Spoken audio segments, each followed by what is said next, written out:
Hello, Garland Nixon here, and it's we're getting started an early morning here in Maryland, but not so early in London. But we have the brilliant Joti Brar, and we've got a lot of things to talk about. We've got a world that's coming apart, and Joti is going to glue it back together some kind of way. Let's talk.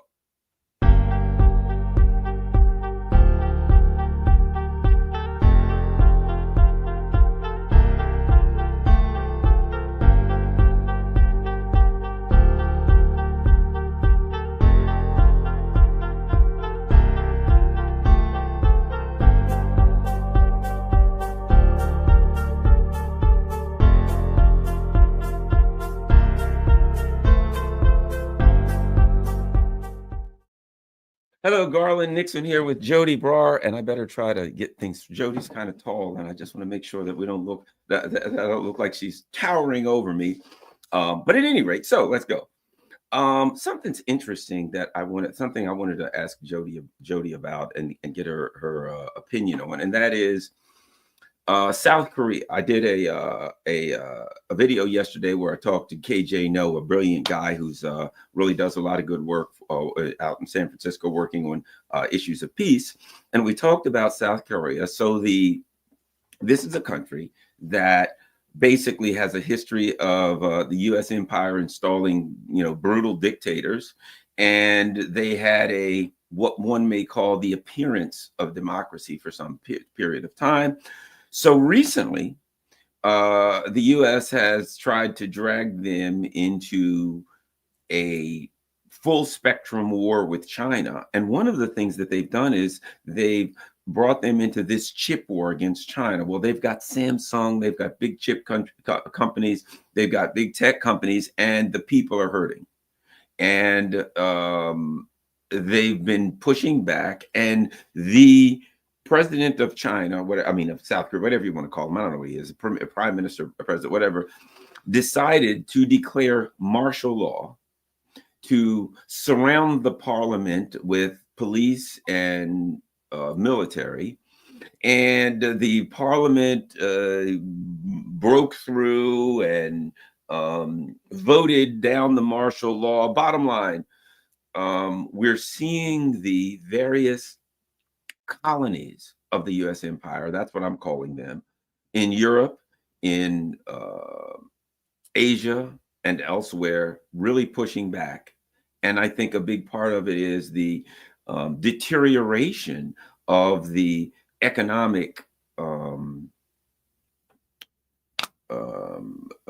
deterioration of the material means of the working class, and people are getting angry. But what's interesting is that iron fist of, well, doggone it, we're going to declare martial law. It's like, we're going to stop pretending that this thing is some kind of democracy. And we're seeing more and more of that anyway. Joti, you're in Europe. You're seeing what's happening in the UK.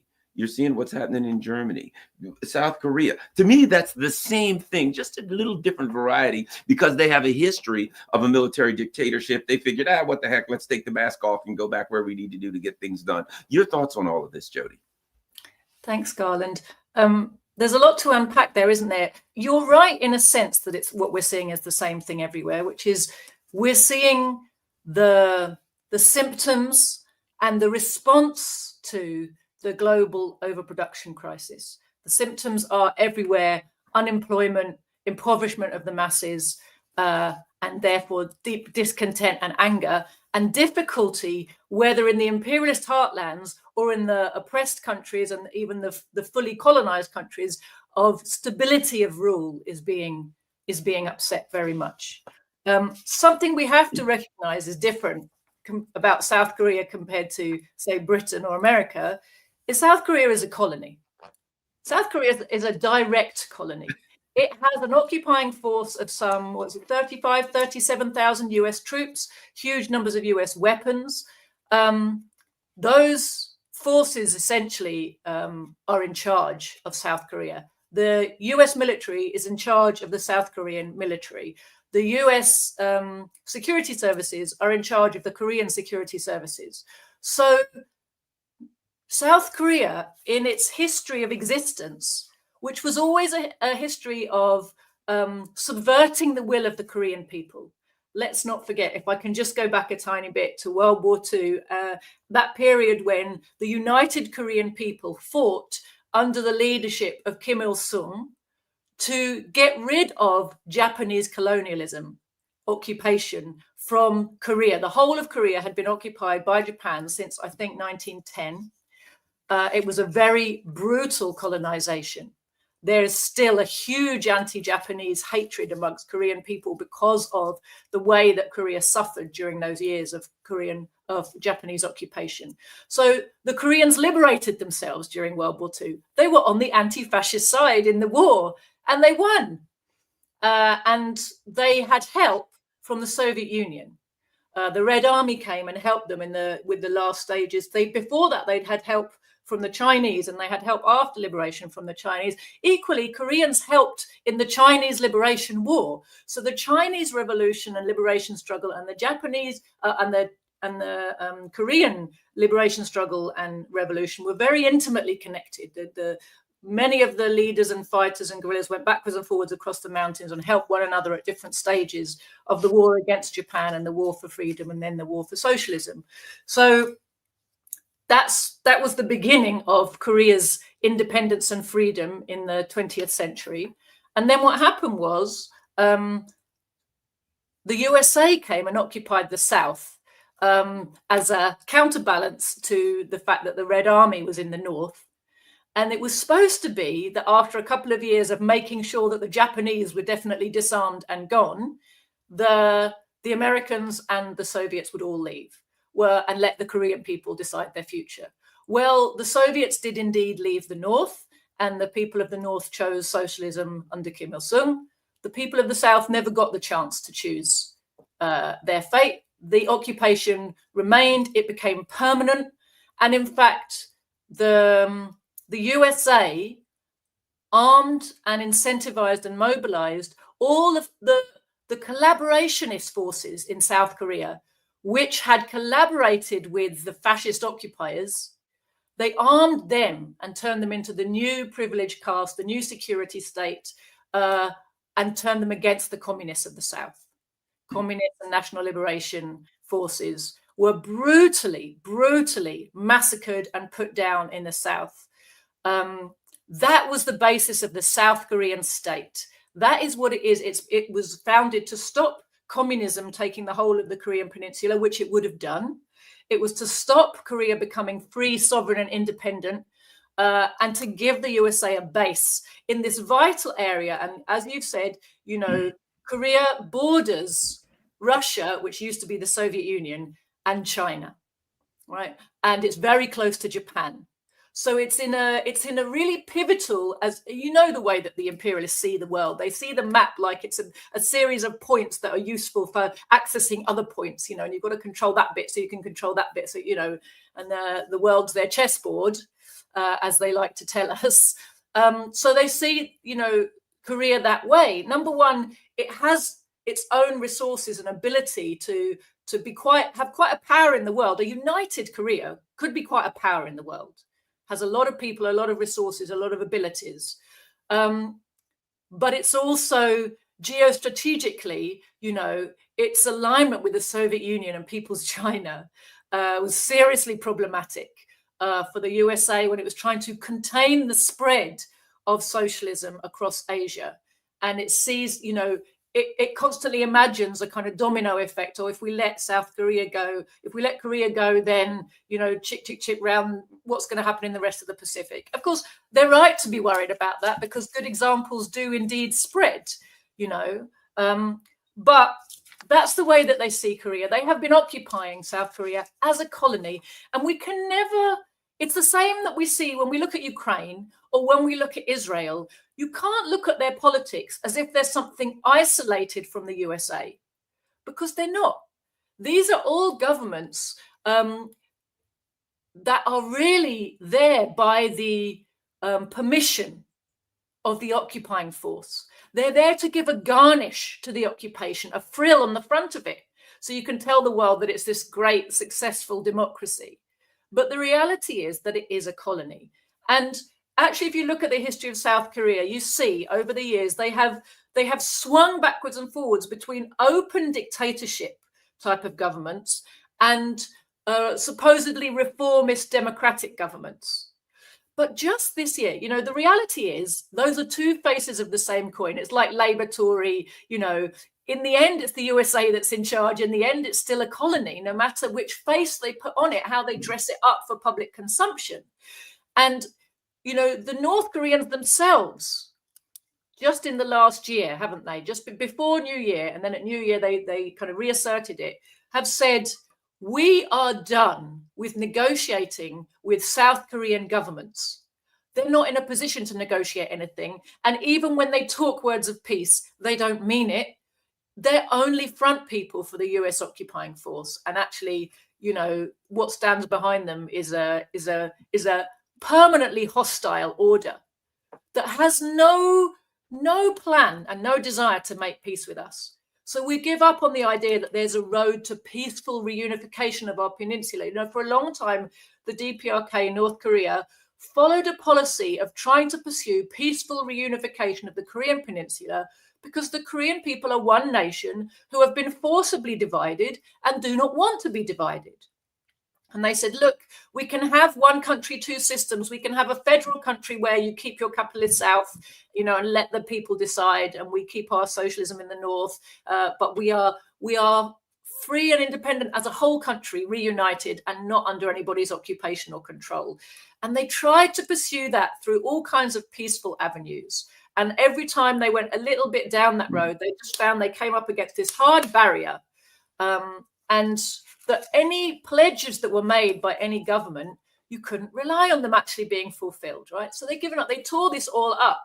And they've now identified that their principal enemy, in fact, the principal block to peace, is the regime in South Korea, which is a front for US imperialism. And they've said this regime has to be forcibly removed and defeated. There's no point negotiating with it.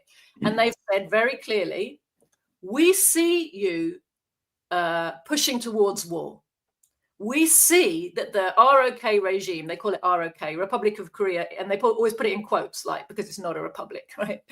But this South Korean regime is being used by the USA to ratchet up war tensions incessantly. And again, the government of the North has been very clear. We will not provoke this war, but we are ready for it. We understand that you are pushing for it. And there's going to come a point where we won't have any choice because it will be forced on us. But we know it's coming and we're prepared for it and we have a plan, and we will be decapitating the leadership of this fascist and what's the word I'm looking for? Not illegitimate, thank you, illegitimate regime, right? So that's the direction that the USA is pushing things. And we have to recognize when we see these leaders and all the drama and the ins and outs of kind of domestic politics in Israel, in Ukraine, in South Korea, you have to understand always behind it stands the USA, US imperialism, and their motivations, what they want to see happen. Now, of course, their proxies also have motivations, and it's interesting how similar their motivations are. Because just as we see in Ukraine, just as we see in Israel, we're seeing in South Korea that the leading figures, President Yoon and his wife in particular, but a lot of people around them, are mired. They're incredibly unpopular, and they're mired in corruption scandals. And if they don't do something, they're going to end up in court, being impeached and being imprisoned. And many other South Korean leaders have in the past been imprisoned on corruption charges during or after they left office, right? Because let's face it, if you're fronting up as a fake politician for an imperialist regime that just wants to make it look as if there's a democracy underneath its occupation, then the main thing that you're doing is feathering your nest. You're not there to serve the people, you're there to serve the imperialists. And the way you do it is through a whole load of backhanders. I mean, we all, we make jokes about how corrupt Zelensky and his regime are. It's not really that funny, but, it's because that's what they're grifters. That's what they're there for. It was the same with the Afghan regime. You know, it's not a coincidence that everywhere the Americans have an occupation, suddenly that country becomes known as the most corrupt country in the world. And nobody seems to put the pieces together. It's like it's America that's corrupt, right? They are paying their servants for being front people for their occupation. And so they can go around and talk about freedom and democracy, you know, this weird dissonance, and we're not supposed to notice, you know. So the media constantly pumps at us, you know, like they used to talk to us about Afghan democracy, you know, how it was freeing the women, you know, and then they talked about President Zelensky's amazing democracy, you know, against the evil dictatorial Russians. They talked to us about Israeli democracy as opposed to the terrible dictatorial Iranians. And they talked to us about South Korean democracy as opposed to the terrible dictatorial North Koreans, right? It's all theater. It's all total lies. More and more people are waking up to the fact that these are lies. But so this motivation internally for the politicians to declare martial law, it comes from two directions. There is definitely an expediency, like ramping up the war distracts people from the corruption cases and the scandals in which the government is constantly mired. But fundamentally, I think we have to see it as part of the US's desire to keep ratcheting up the war, the war globally, that it is losing. So they're really staring defeat in the face in Russia. But they can't just let it go, because the whole of their system's survival is pinned on this strategy of destroying Russia and destroying China and getting a big bonanza and not having competitors and, you know, et cetera, et cetera. This is the way they're going to reboot their dying economy in their mind, okay? So the plan to destabilize Russia, if we go back to, now I forget, was it the Rand Institute? The Rand report of 2019, yes. That said overextending Russia, right? Or extending. And unbalancing, yes. Right. So that's been their strategy all along. So Ukraine is a part of extending Russia. Georgia, the color revolution attempt that's still ongoing in Georgia is a part of that.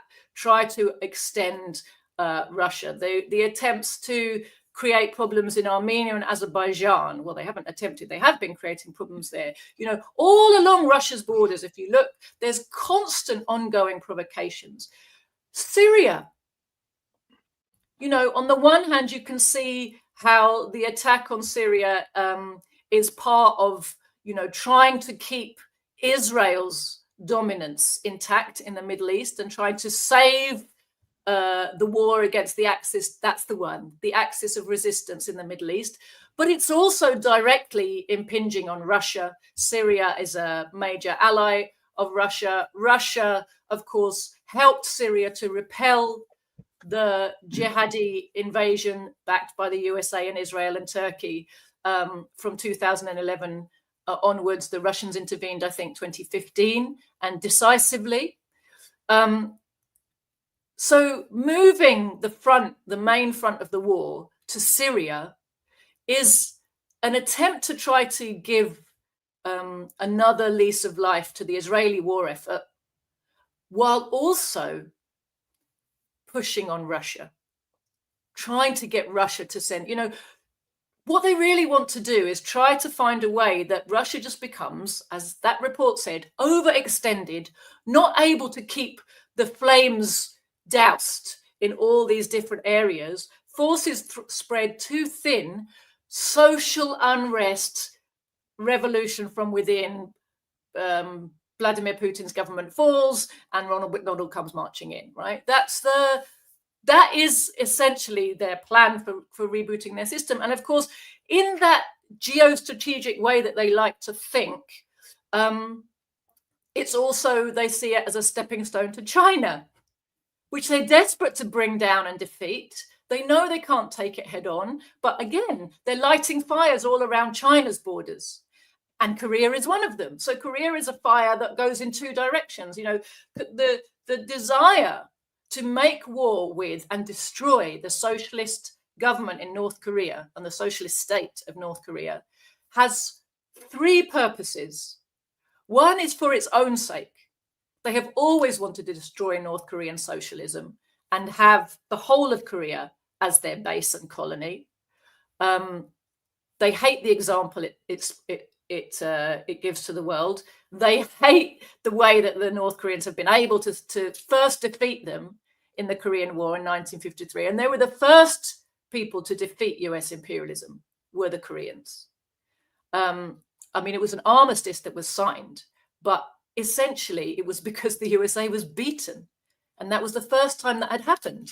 And they didn't fight by themselves. They were 14 countries joined that under the United Nations flag. 14 countries invaded, a country that was very poor and war-torn, and they were beaten. So that was a kind of historic achievement. And North Korea has been absolutely doggedly socialist since then, despite all the difficulties of the Soviet Union's collapse, which was one of its major trading partners, China becoming much kind of softer in its approach to the rest of the world, going through its reform and opening up process, during which period, although it never completely abandoned, trading with and giving some support to North Korea, it very often was hanging it out to dry diplomatically, allowing sanctions and economically allowing the USA and the Security Council to pass sanctions orders and all the rest of it through the Security Council, and agreeing with the imperialists that something needed to be done about North Korea's nuclear program, a nuclear program that it specifically developed so that it could defend itself against nuclear blackmail. And it's been successful in that. It's been hugely successful. And everybody now knows that the reason North Korea hasn't been made war on is because it has nuclear weapons and it has a strong army and the ability to defend itself. And we only have to look at Libya and Iraq to see what happens when you disarm and believe what the imperialists tell you about, if you disarm, we'll leave you alone. Disarmament was always the prelude to a full-scale invasion, because now you can't hit us back and we have total dominance. Well, North Korea has done the opposite. They've said, we will catch up with you technologically. They have hypersonic missiles that the USA doesn't have. They have all kinds of ballistic missiles that can, and they've shown they've got missiles that can reach the shores of the United States of America. And they have all, big and small types of nuclear weapons. So, they've made a point of catching up and being able to have parity and even in some cases surpass the type of weaponry that the USA has. So the USA wants to destroy North Korea if it possibly can. Right now, it feels that this is the moment because it's desperately trying to keep the war going against Russia, desperate to bring Russia down as a prelude to bringing China down. And it's been watching with much fear and incredulity the collapse of all of its brilliant scheming to keep these countries apart. They're all closer than they've ever been since the death of Stalin and Mao, right? In the time of Stalin, there was an unbreakable bloc across that part of the world. And it was absolutely totally in lockstep. And we haven't seen that in the period since. And the USA was very good at getting in there and into every division and making it wider, to the point where, China considered the USSR to be more of an enemy than the USA, which is a terrible mistake, right? Really a big mistake. But everybody's been learning lessons, through this period, thank goodness. And now we see Russia and China's alliance growing very firmly, Russia and DPRK's alliance growing very firmly. And that's really upset the West, because it basically means the sanctions regime against North Korea is dead. And everything they tried to do to bring North Korea down has not been done. So just quickly coming back to that, why are they pushing this war? I think, it's for all of those reasons. They want to bring back down North Korea. They think now is the moment because they don't want to let Russia have any breathing space. They want Russia's war to keep going on as many fronts as possible. They want to make sure that North Korea is not able to give any help to Russia in its war. And equally, Russia's not able to give any help to the DPRK. And they see all of this as a prelude to attacking China. Interesting. Well, let me ask you this. With South Korea and the Philippines, places like that, it's like blatantly obvious that they're colonies. You know, it's kind of, they're unapologetic about the way they dominate these countries. Europe, there's a much greater pretense of independence and sovereignty, right? Germany, everything that you said about South Korea when you were talking about how they were occupied, and basically, you know, we were discussing how the the US's machinations to take out China is obliterating South Korea's tech industry and chip industry and things of that nature. And the South Koreans are really pushing back. You know, they haven't really covered the organized labor's revolt over the last several years. That, you know, that isn't covered in Western media. Germany, to me, I see a strong parallel between the two.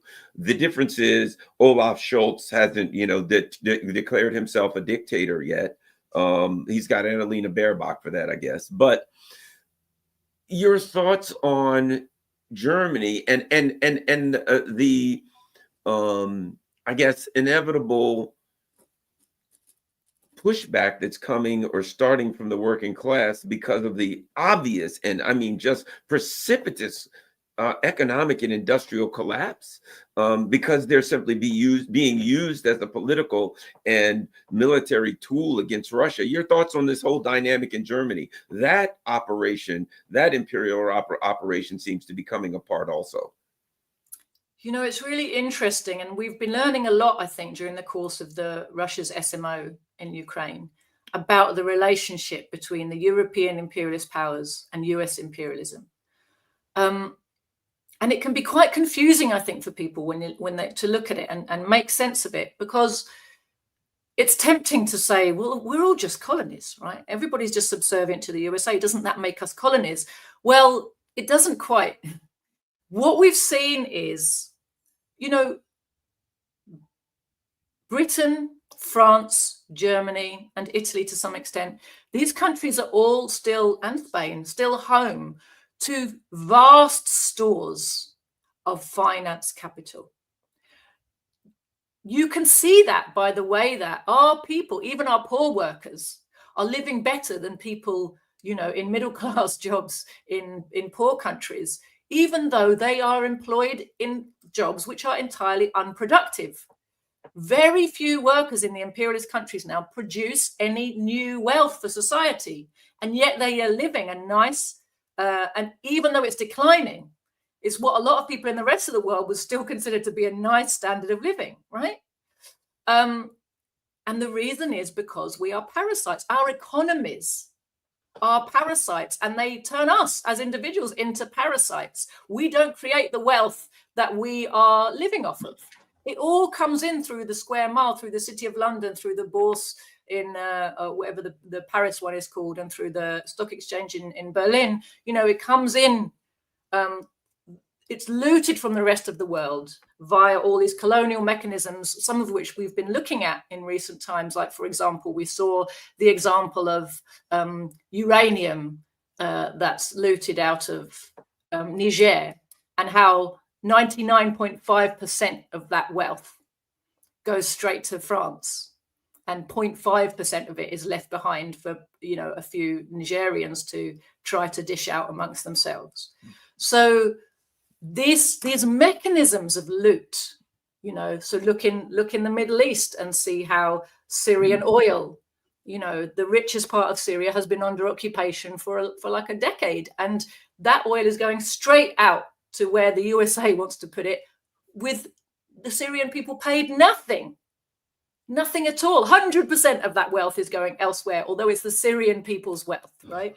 So we see these colonial structures in place, and this is the basis for the living standards of even the poorest worker in the West. It's not always clear to people, because they see their living standard declining and they're angry about it, and they see the subservience of their politicians to the US system. They feel like, oh, we've turned into a colony, but it's not really the truth of the matter, economically speaking. But what we have seen, and what's become clearer and clearer and clearer over the last, you know, 5 years in particular has been that our politicians, our ruling classes are directing our politicians in such a way that they are totally subservient to US interests. And it's not because they're mindless and thoughtless. It's because basically after World War II, a deal was done. And it's becoming clearer and clearer that this deal basically was that the European imperialists would be allowed to continue as imperialists. They'd be allowed to continue their looting, plundering activities, financially in the rest of the world, but they wouldn't be suffered to regrow independent military machines. We militarily have become adjuncts to the US military machine. And what that basically means is, while we can, we see that Britain loves to go up and do its special ops and little provocations around the place and all the dirty tasks.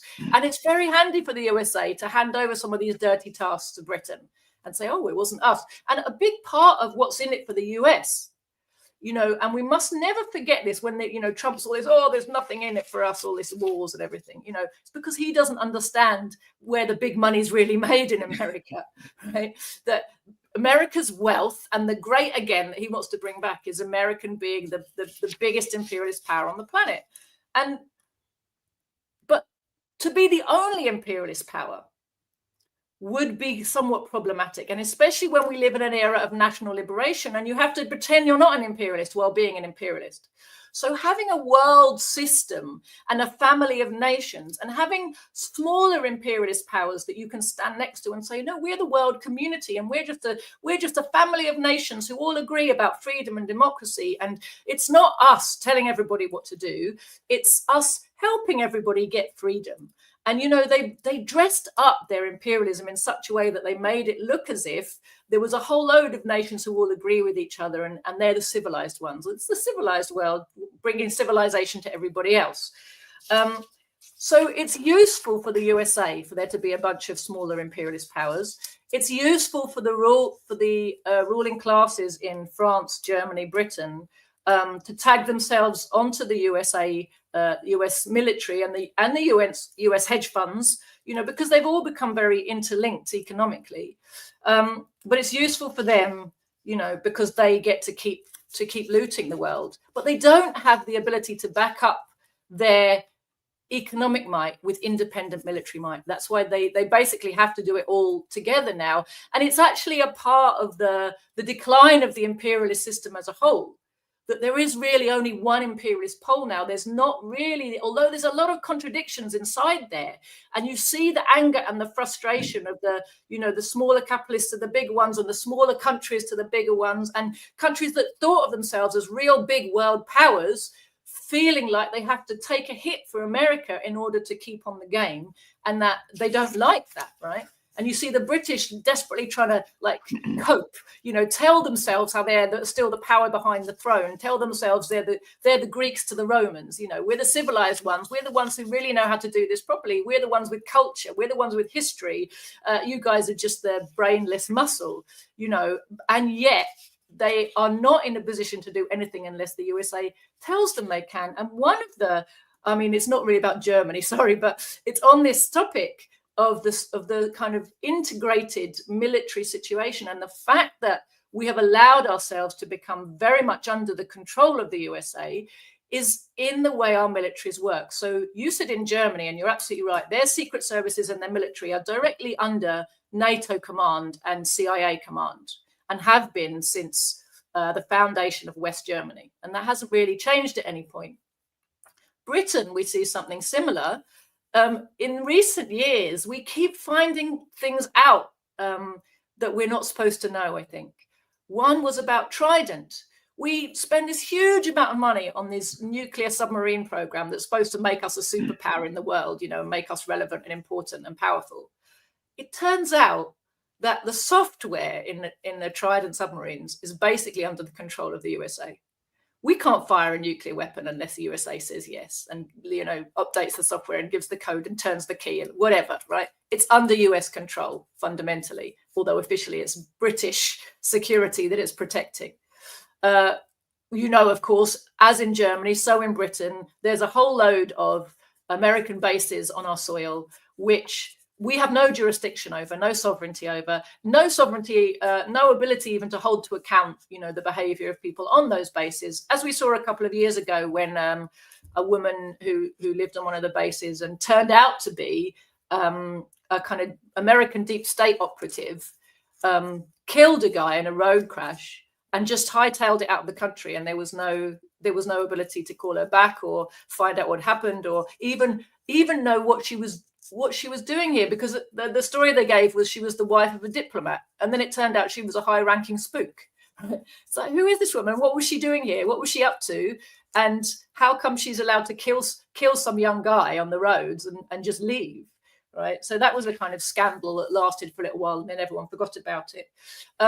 But more recently, it's been turned out, we've seen in Ukraine that we officially, British imperialism, has some weapons. They call them long range. They're not long range, are they? They're intermediate range ballistic missiles, these Storm Shadows, right? That's the British high-end missile that everybody wants. Oh, well, it turns out you can't fire those without American permission either, right? Because they're all reliant on technology that the British don't have independently. It's the Americans have it. The Americans control it. Therefore, if you want to fire a Storm Shadow missile, some American has got to sort something out for you and give you permission.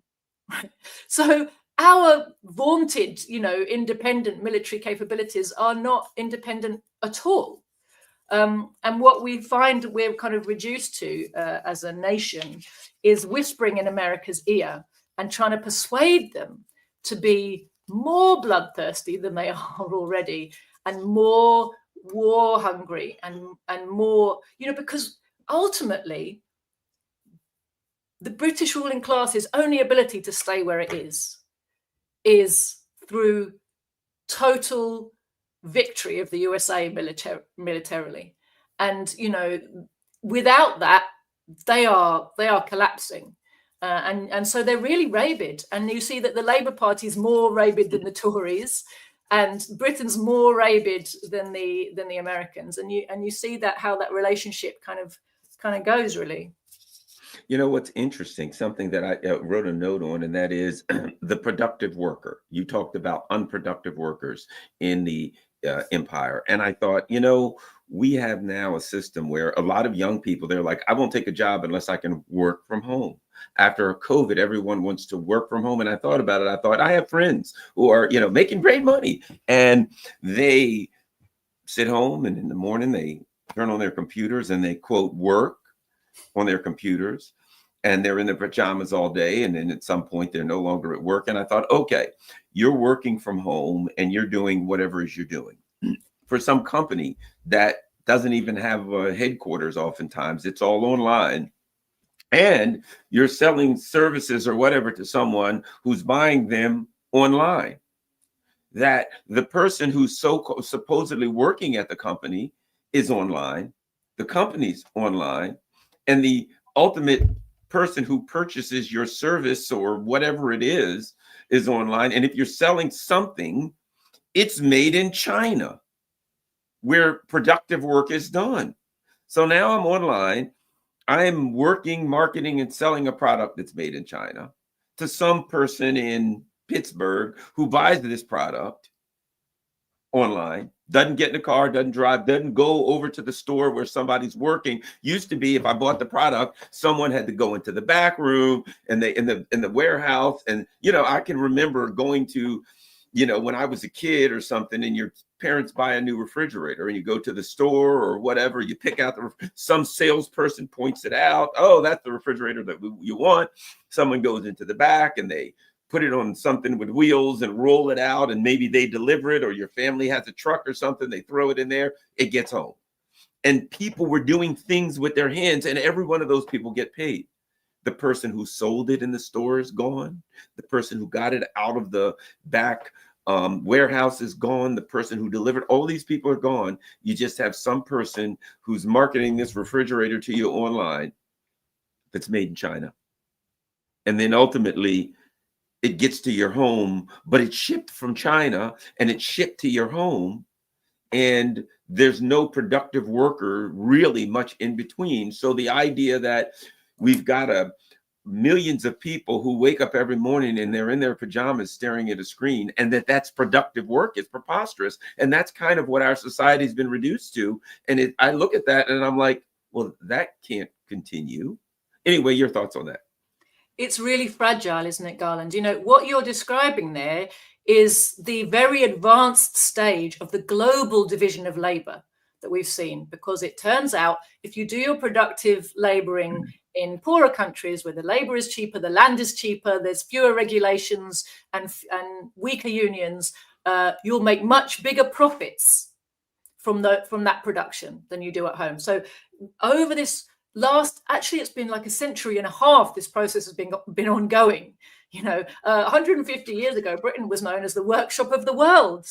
Well, Britain doesn't make anything anymore. It's all made in, as you said, mainly China, but not only, you know, but it's made in countries where the workforce is cheap and the land is cheap and all the rest of it. So we've had this kind of global division of labor take place. Now, the jobs that people are doing in Britain, you know, I mean, definitely a whole load of them you could think we could do without. Who needs marketing anyway? But in a capitalist system, marketing is a job that needs doing, and so is transporting goods from, you know, where they're produced to where they're going to end up. So those jobs always happened. And there always was that division of labor in the capitalist society between the people who are making them and the people who are marketing them and the people who sell them to the public, or, you know, people who deliver them, logistics and all of that. And those jobs aren't productive jobs. They never were productive jobs. They're the money to pay for those jobs, you know, the owners of companies that do logistics, the owners of companies that do marketing make a profit. But they're getting a cut from the wealth that's produced by the original productive worker who made the product. And that gets spread out between different capitalists for their different roles in getting this good to market, as it were, or to the consumer. What is very lopsided is to be in a situation where when it comes to, you know, all of the higher paid jobs are tending to happen in the West. Not all of them. If they can find ways to outsource those, then they also do, right? But more and more, the kind of jobs that people are doing here are the higher end, you know, the ones you can do without producing new wealth, but need to be done as far as capitalism is concerned. They're happening here and the production is happening somewhere else. And what we're seeing is increasing, like you said, because of the onlineification of so many things, the industry that's really booming in this country, which again, it's not productive, but it's an essential part of distribution, is logistics. So we've had the privatization of the postal service. So you have this huge kind of cowboy land of, you know, a plethora of distribution firms, logistics companies, who really push down on the pay, wages, conditions of their workers in order to really rinse them for profit. But it's not productive work. These people aren't producing new wealth. They might be making a lot of money for their boss, but fundamentally it's not where wealth is being produced. And that's the thing that's hard to sometimes get your head around. You know, where do people in Britain today, I look around, people working in logistics, people are working in care, or in the health service. People are working, some of them in call centers and in hospitality, whether that's cafes, restaurants, you know, pubs, hotels, you know, tourism of some kind. Huge amount of seasonal and tourist focused work and hospitality work. And increasingly, you know, that's what our kids are being trained for out of school. You know, they're not being trained to be engineers or to go into a factory. They're being trained to go and work in a pub kitchen or a hotel, or be a barista, you know, so just servicing one another, you know, but none of this is making new meaningful wealth for society, right? All of that is being done through this global division of labor. And that's how you know you're an imperialist country, because we're not producing new wealth, and yet we live as if we are. right? Britain is a tiny country with a small population and minimal resources compared to most places in the world, and yet it's in the top 6 or 7 economies. Why? Only because we're living as parasites on other parts of the world. And Germany has been an interesting case precisely because West Germany had to compete with East Germany, just the same as they did with South Korea. South Korea had to compete with North Korea.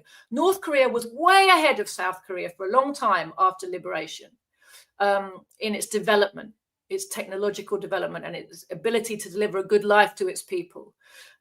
So for PR purposes, for kind of anti-communist propaganda purposes, West Germany and South Korea and Japan were massively invested in to rebuild their industries and try to make a show of them being able to match up to the socialist economies next door.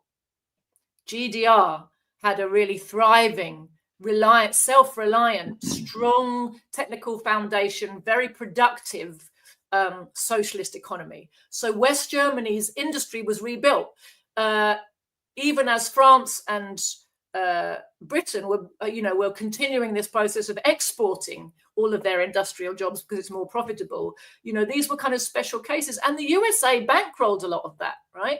Precisely because it was part of the contain and try to prove you're outperforming socialism. It was a very important part of the Cold War. It's a propaganda effort, basically. So it was a kind of unnatural reversal of what naturally would have happened, that the West German economy got built up as an industrial economy. And it was for purely propaganda purposes. But the deindustrialization we're seeing now, it didn't begin in 2022. It's been ongoing for some time. Everybody in Germany knows there's been a lot of that offshoring of industrial jobs to China already and to other places like that. What happened was this process has been massively accelerated because of the sudden cutting of the energy that it was relying on. And it's become very evident to people, and because it's accelerated the process, then of course that creates social unrest. Whenever you do something quickly and people really notice it, and you don't drop them into it slowly bit by bit, it's the boil the frog thing, isn't it? Right. If you dropped a frog into boiling water, it would hop right out again. But if you put it in cold water and heat it up slowly, you can actually get away with cooking it, because it just happens bit by bit by bit, and it doesn't have the ability to jump out, at the crucial moment. Well, the ruling class kind of knows that when it comes to, lowering the standard of living of its people. In general, it tries to do it step by step, in intervals that are manageable. The difficulty is it's not always able to be in charge of that, because as much as people like to imagine that the ruling class, everything that happens is according to the plan of the ruling class, it very often isn't. And they're not quite in control, and they're trying to manage after the fact, that chaotic things are happening, and how do we kind of try to regain some semblance of order and control. Interesting. Well, let me ask you this too, since we've been talking a while, we got a few more minutes left.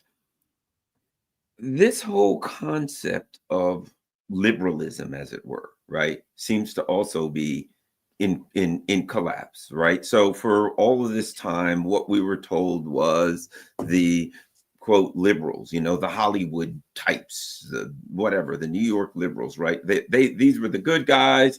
Oh, they're for standing up for minorities and the rights of everyone, whatever group, they are naming various groups, even coming up with new names for old groups, right?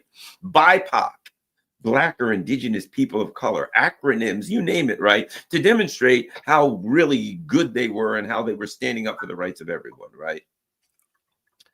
And it seems to have collapsed into this like overtly fascist cult, where now the liberalism is kind of defined by its enemies, who it hates. It's kind of defined by an attempt at total domination. It's kind of aligned with this whole, there is no alternative neoliberalism. And so the veneer of we're the good guys and we're the tolerant, hate that word, tolerant good guys, you know, tolerant. We tolerate our lessers, you know. So the mask is off on liberalism. It's being really rejected. Now, don't get me wrong. One of the things I see is people are like, liberalism is terrible, so we'll go for conservatism. Well, I think this is a natural, I think, direction that people are going to reach over here for something and say this may be better, and then they'll find out that they just got something repackaged but similar, and then you start, in my opinion, you start getting into revolutionary dynamics. But my point being, liberalism, you know, we're the good guys to now there's this, we have dogma, you know, really dogmatic positions. And if someone says, well, you know, I have some questions about that, you lowlife, you must be punished, you must be thrown off of all platforms. You know, it's dogmatic, it's angry, it's constantly offended, and it's always trying to punish its enemies, and its enemies are anyone who disagrees with anything they say. It's amazing what's happened with this whole liberalism thingy and what it's turned into. Your thoughts on that? Absolutely. I hope you don't mind me giving a little plug for my very small book. It's called Identity Politics or Class Politics. And the very first sentence, hang on.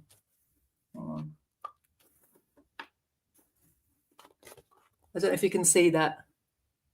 There's liberalism or socialism. And it talks about what is liberalism as a first thing. And it does talk later on about this whole cancel culture and all the rest of it. So it's relevant. That's why I'm giving it a little plug. And I'll put a post to it on my Telegram channel after this. But, you know, liberalism is the ideology of the bourgeoisie. It's the capitalist class's ideology. It was their revolutionary ideology against feudalism, because it said all power to the individual, and you know, the free movement for individuals, essentially free thought and free movement for individuals against the stifling feudal order. That was its revolutionary content, but it's become purely hypocritical, you know, philosophy today. In the declining capitalist class calls liberalism it's free market fundamentalism, basically. But what we tend to think of as liberals, we're thinking of left liberals, right? The ones who have a social conscience, but they live inside an imperialist country. And essentially, when they talk about wanting equal rights, they're talking about wanting capitalism to be fair. And there's certain times where they can go around and, you know, be quite convincing. When everything is good in life, when everything is stable and the economy is booming and life for the mass of the people is basically okay, the left liberal seems like a very nice kind of a person. They just want everybody to be nice to one another. They want capitalism with kinder characteristics. They want people to be nice to each other. They don't want racism. Well, they want capitalism to have a civilized veneer and not to create too much inequality and not to create too much racism. But even in the good times, that's basically an impossible ask. But because they don't understand the roots of inequality and they don't understand the roots of racism, they imagine that the way to solve these things is to lecture people and re-educate people. Oh, the inequality sometimes is something to do with prejudice, that racism is something to do with people not being educated in how to be nice to one another. And if I could just explain to them, if I could explain to the ruling class how to be nice and not be so greedy, we'd have less inequality. If I could explain to the white people how to be nice, we wouldn't have racism. You know, so it's already wrong and confused in the good times. But fundamentally, it's about conscience salving measures within the confines of the capitalist system. It doesn't want to threaten the capitalist economic order because it's the point of view of people who have privileges within this system, and they don't really want to lose them. They just feel a bit guilty about them. So they want to feel better about their position in society. They want to feel like they deserve their position. They don't want to lose their position, and they definitely don't want to bring down the whole world order. They just don't like the fact that a bit of them feels bad, you know. So there's the kind of motivation is it's warped, it's confused from the beginning. And basically the left liberals are the left social democrats. They are the kind of left Labour type of people. And you know, that path from being a nice liberal to being a really intemperate authoritarian is a well-worn one. Many of your viewers, you know, probably are shocked when I bring up the name of Joseph Stalin, but you know, I really recommend people to read Joseph Stalin and find out for themselves how much you have been lied to about what he was, who he was, and what his politics represented. He was an absolutely brilliant guy, and he described social democracy, which is the ideology of the Labour aristocracy in the imperialist countries. It's the ideology of the privileged section of the working class and petit bourgeois who want to keep the system going because that's how their privileges, you know, are maintained. And they tend to be the people who run the working class movement in the West. They tend to be the people, they've been bribed and bought off through the profits of the system. And they keep control over the angry masses. That's basically their role. But Joseph Stalin said in the 1930s that social democracy is the moderate wing of fascism. And we saw in Germany how it was the social democrats after 1919 who were in charge of the regime which massacred the communists who had been heading up the revolution. There was a socialist revolutionary movement that was, you know, didn't manage to be successful after World War I in Germany, that was led by communists. The communists were massacred by a regime that the social democrats were in charge of. They were the ones who sent squads onto the street to kill communists and persecute them and lock them up. They were the ones who laid all the foundations and essentially handed over at a certain point the keys to Hitler and the Nazis. So they facilitated the restoration of capitalist and imperialist stability in Germany. And when the moment was right and the revolution had been suppressed enough, they handed over to the fascists to, you know, to the next stage of capitalist stabilization. So they act together. Social democracy and fascism are two wings, two sides of the same coin of how the bourgeoisie likes to present itself at different times in different situations. A bit like what we were talking about earlier when it comes to, say, the two faces of government you get in South Korea. One day they're moderate reformers who like democracy, the next day that they're authoritarian fascists, but they're both fronts for US imperialism, you know, and it's the same. Social democracy and fascism are just different tactics of the imperialist ruling class at home in how it deals with its own people. So it's not shocking that one can turn into the other. What we have to be really careful of is the culture war's knee-jerk response to that. Because learning that the liberals have betrayed you and they're not what they pretended to be and they're not offering us any kind of salvation, that's a good lesson to learn. Yes, we need to understand the liberals and the social democrats will never be our friends. And particularly the leadership and the organizations, they are the enemies of the working class. But a lot of the people they've suckered into following them are good people who we need to talk to and explain to them how they're being misled and that following these leaders is taking them away from their own interests. Just the same, we need to say to the people who've been suckered by the extreme right, you know, the leadership, the demagogues who manipulate the people with racist rhetoric and, you know, this type of right-wing extremism.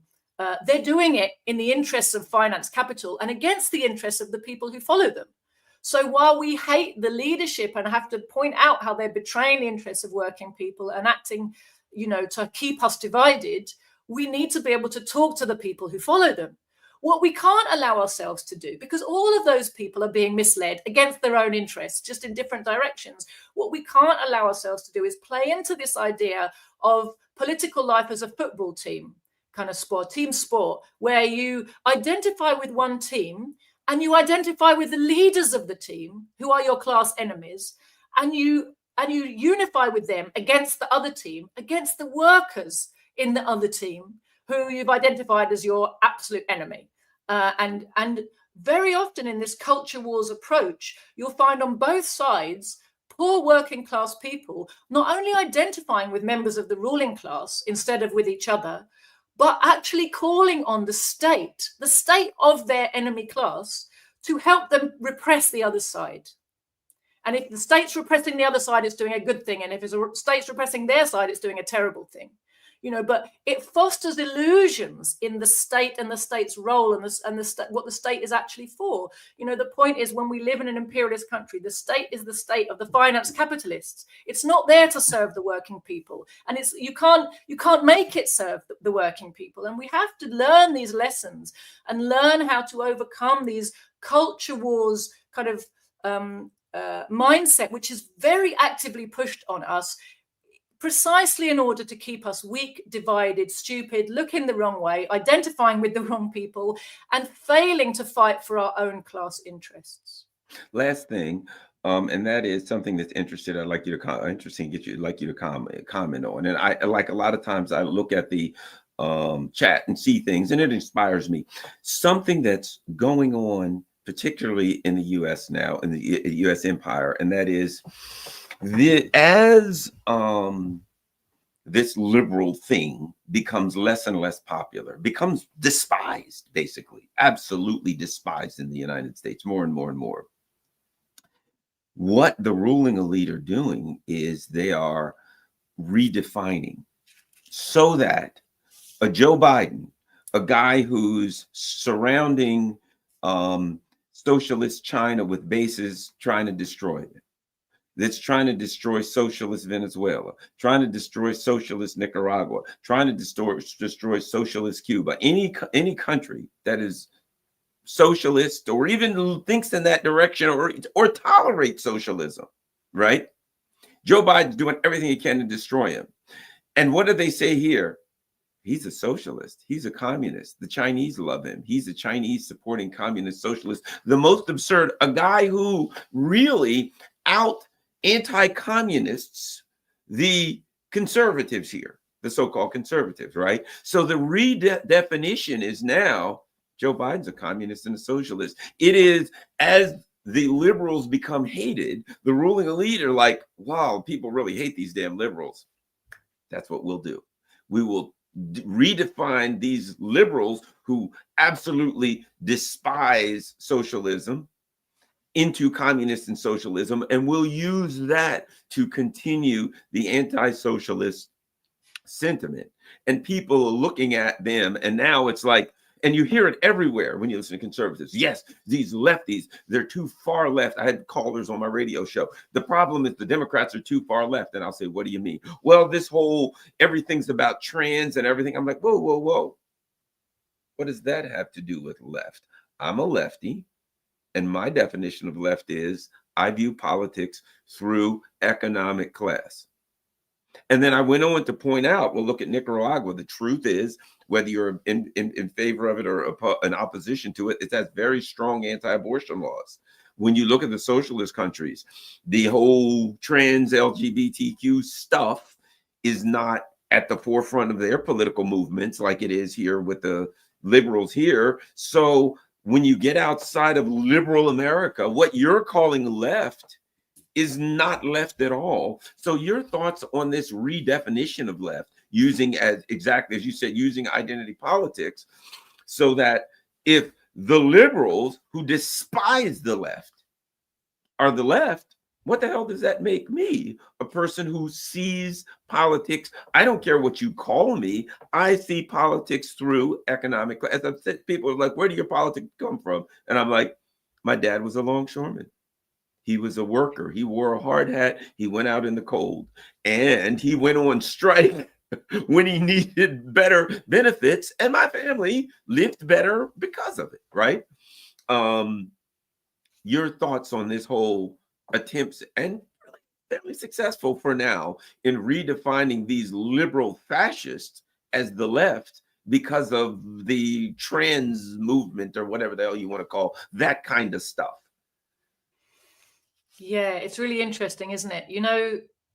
The redefinition of the left has been a kind of long, slow process that then, suddenly, it's like quantity transforms into quality. You're having steady little changes and shifts and underminings. And then suddenly, with the trans trend emerging, it's like the butterfly came out of the cocoon, you know, and this thing that had been ongoing for a long time suddenly is fully fledged in front of us.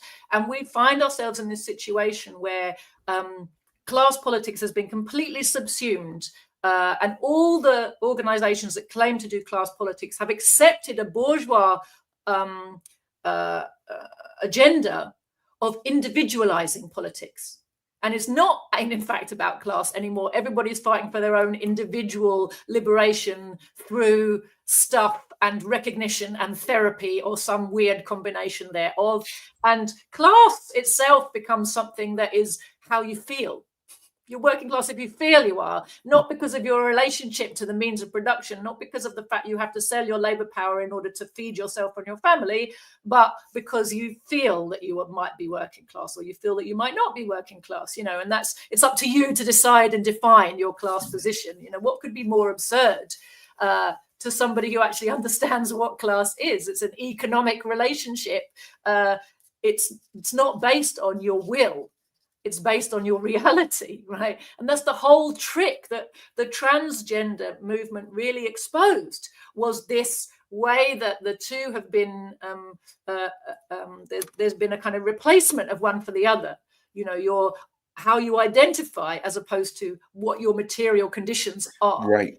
And it's material conditions that determine the state of your existence. Not, you know, of course, your state of mind is one thing, and you can go and have some therapy or do some self-discovery to understand that better. But the thing that creates that state of mind is your physical conditions.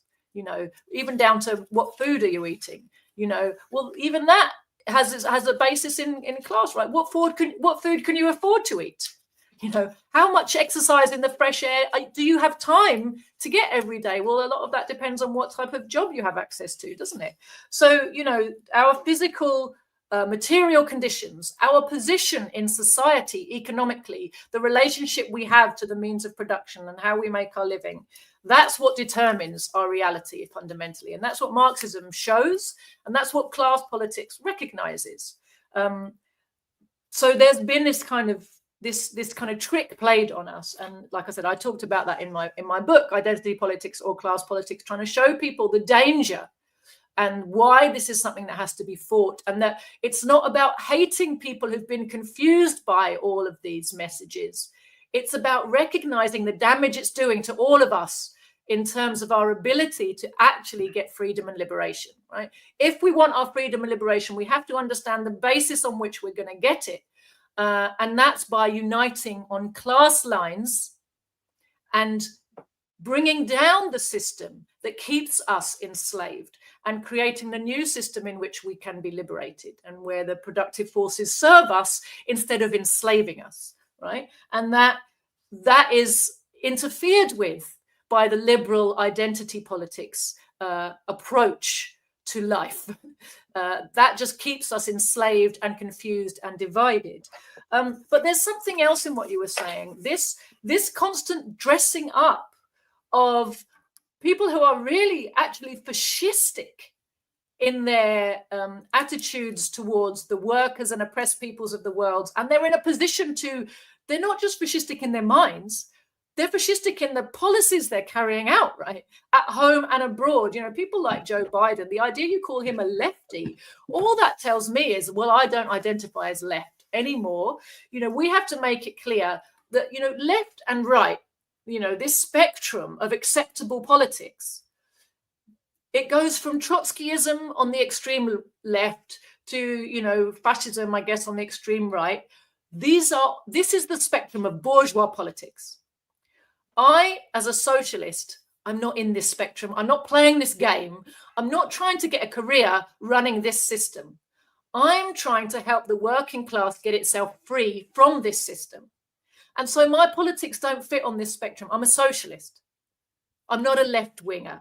Because for me, the left wing of bourgeois politics is Trotskyism, which is dressing up imperialist politics in revolutionary sounding phrases in order to fool people and stop them really understanding how they're going to get free. You know, it presents itself as revolutionary, but what it actually does is endlessly push forward imperialist agendas.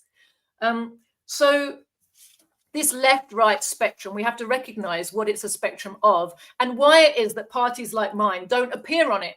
You know, the BBC, when it's talking about the far left, it will mention some Trotskyites. It won't mention my party. You know, the official left in this country, they'll put up a broad platform, and they might invite a Lib Dem on. They might even, if they're feeling really daring, invite someone from what they call the right, from Reform or something on a particular. Do you know who they won't invite? They won't invite me or anyone in my party. And it's not because we're not capable of giving a decent speech, right? It's because we're not on their spectrum. We're not in their officially accepted world of views you can have. And that's because we actually are thinking outside of their box. Our task is to help people to see their way to liberation past this system, through this system, by removing the chains that this system imposes on them. And their job is to keep people embracing their chains, you know, but with different strategies and tactics, depending on the ways in which people are feeling rebellious, right? But just to finally come back to your point about endlessly calling Joe Biden a communist, I think you're absolutely right. You know, in this time where the conditions of working people have been getting steadily and then rapidly worse for, you know, 40 years and more, the ruling class's legitimacy is seriously questioned now by growing numbers of its own working people. And this is a problem for social stability for them. Increasing numbers, especially of young people, find the idea of socialism and communism attractive and interesting. They want to know what it is. That's why Mr. Uncle Google, as I like to call him, you know, if you say, what is communism? What is Marxism? He's got a million things to throw at you, which are not communism or Marxism, to keep you busy and stop you from finding the actual communists and Marxists, because very dangerous if lots of people are starting to think that they might be friendly towards, you know, communism, socialism, that it might have something to offer them. So the need to keep the fear going and the hatred going and the visceral response of like anything except communism, anything except socialism is the answer. It's all about making sure that when people are angry and trying to rebel, they are kept within the confines of the system when they're looking for solutions. And so telling workers who've learned to really hate the Democrats, just like workers in Britain have learned to really hate the Labour Party, why do they reserve a special hatred for those forces? It's because we were told for so long that these were the forces that were going to take care of us. And we watched them betray us. We voted for them. We believed in them.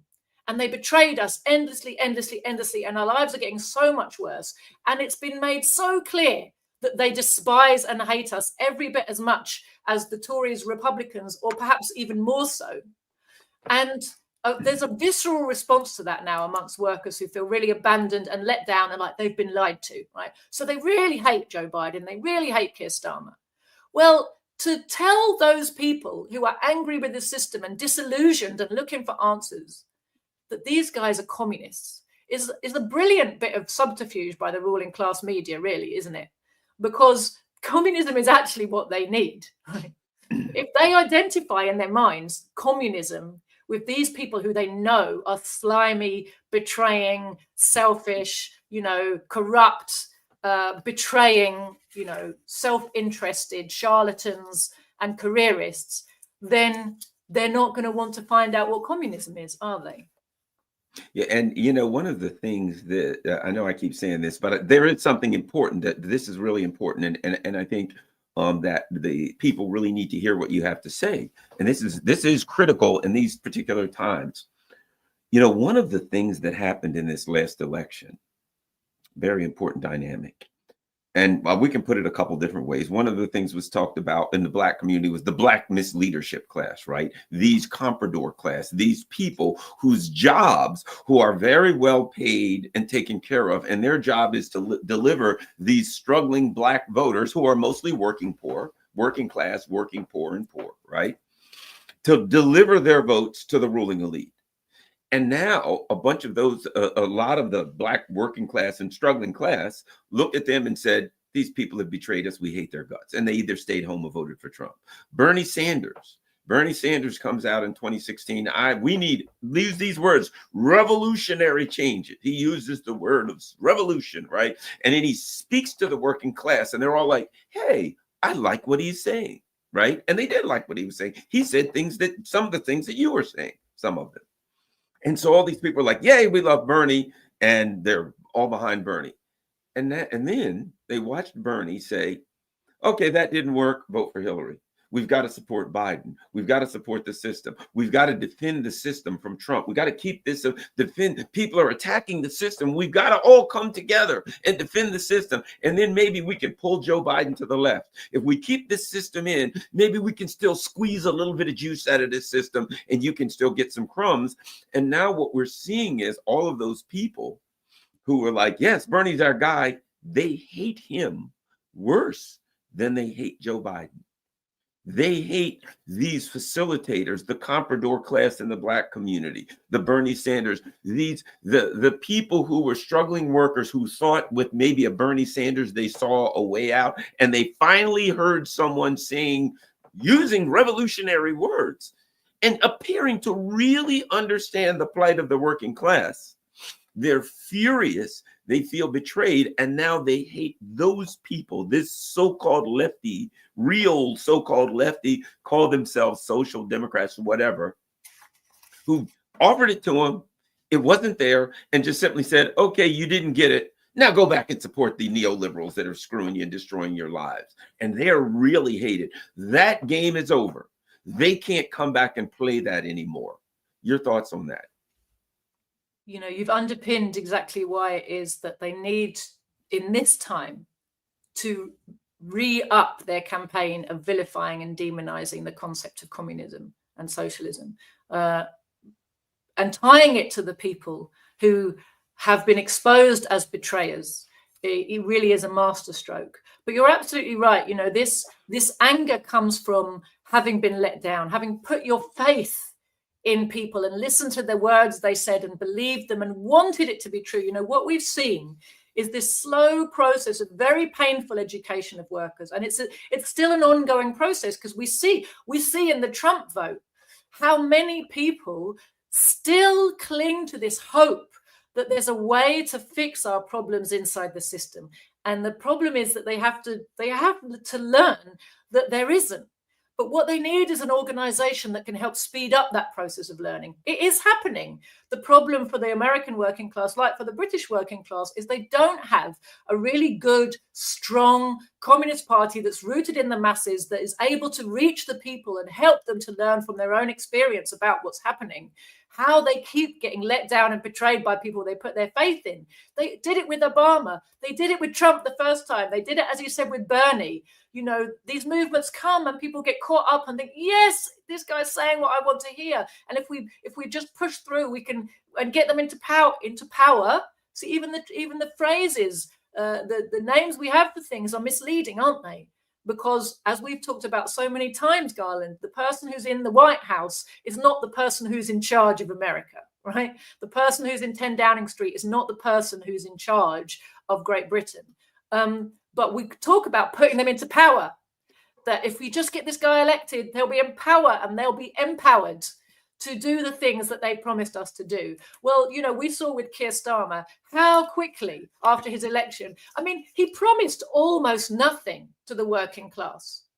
And he's delivered. You got to give him credit. He's delivered almost nothing. No, he hasn't even delivered almost nothing. He's delivered negative, worse than nothing. Even less, and started ramping up attacks on the working class within seconds of coming into office and proclaiming the importance of standing with Ukraine forever and ever and ever, and keeping all these wars going and sending missiles to Gaza. And, you know, just, you know, exact opposite of what anybody who hoped he might do better was hoping.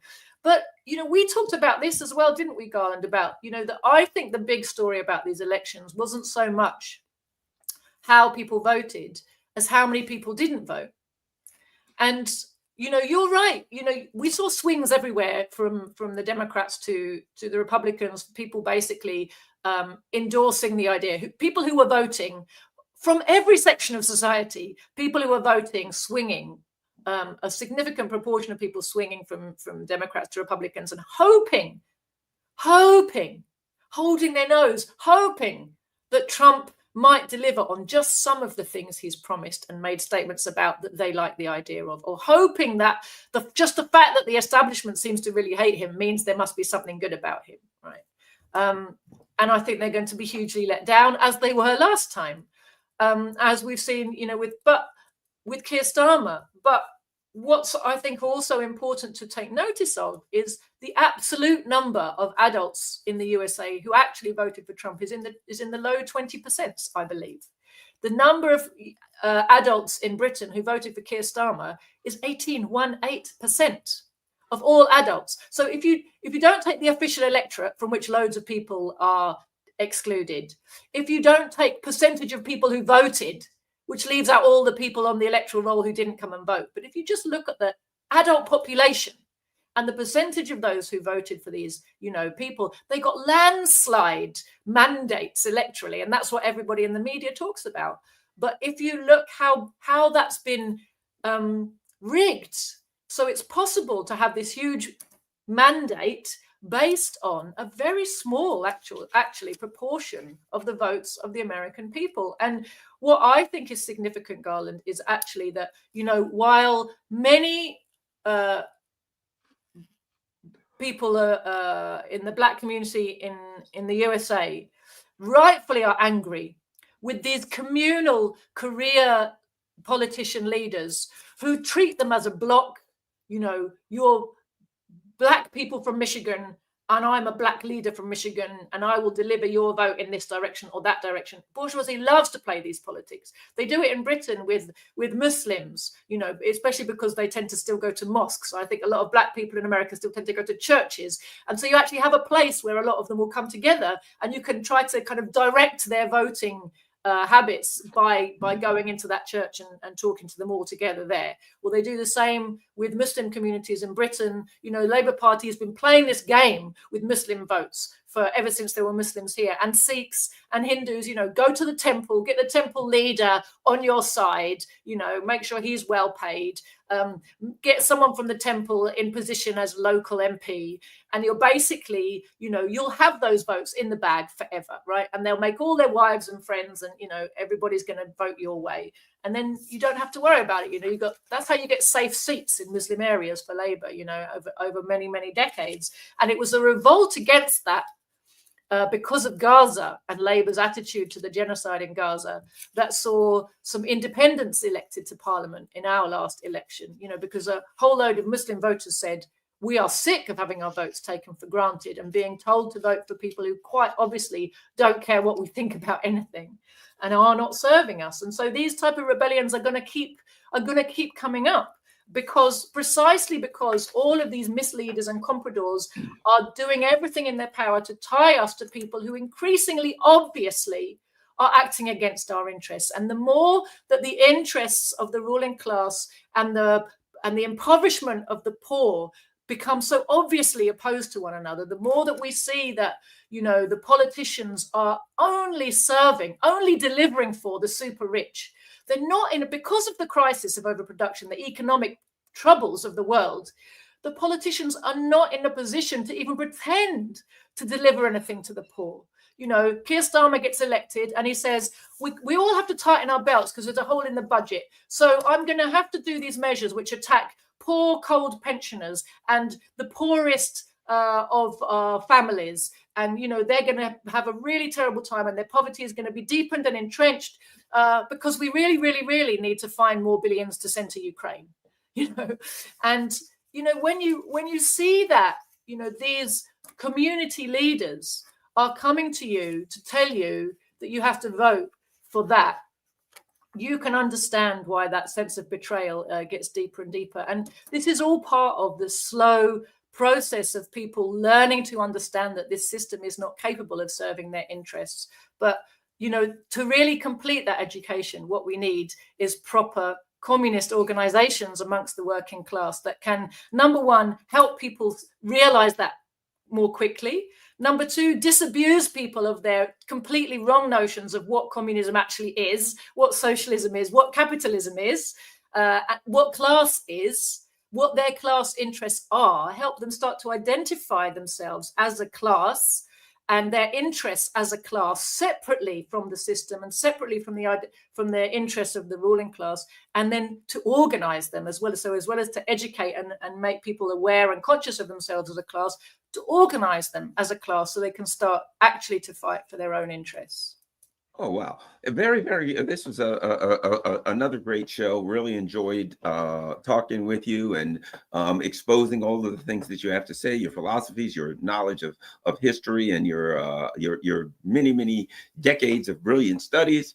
Everyone, it's very important, since, you know, these types of things are in fact often censored. It's important that you share this on all your social media platform, that you know, whether it's Facebook or X or Telegram, whatever the case may be, people online sharing things are the only way we really get people exposed to various philosophies and types of discussions, because certainly we know as Joti calls him, Mr. Google is going to Google us out of the search results. So also, Joti, where can people find you and follow you and get all your good works and see what you're working on?